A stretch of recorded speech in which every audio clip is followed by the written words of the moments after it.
И еще я тебе хочу подчеркнуть, Кадыров. Я сначала это скажу на чеченском. Очень внимательно. Дикцию глагола.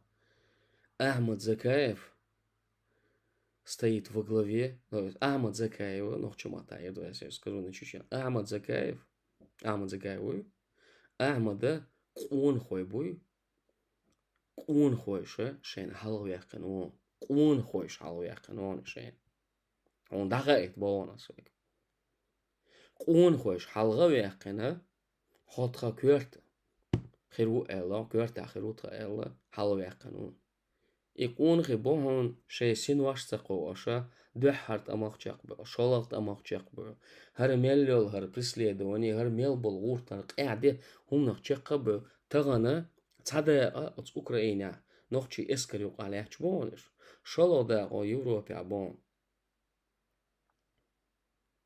اتس قون خوش حالو يقنو احو حالو يقن الا هو حالو يقن حسن يسومنش حالو يقن وحو إذا أتسبوتينو ها بيلغل ويقنو دي حال ويقنو ها есть чумныше حال يالهم يو أعمل زكاة قون خوش حال ويقن сагу. Теперь я это на русском языке скажу. Запомни, Кадыров, по сути, тебе русский язык должен быть ближе, потому что ты, я подчеркиваю, и мне братья не дадут соврать, ты больше россиянин, чем чеченец. То есть ты больше россиянин даже, чем любой россиянин.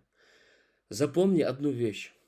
Ахмад Закаев стоит во главе мужчин, чеченцев мужчин, кунхо. То есть он во главе тех мужчин, которые готовы отдают свою честь и достоинство ради сохранения чести и достоинства нашего народа.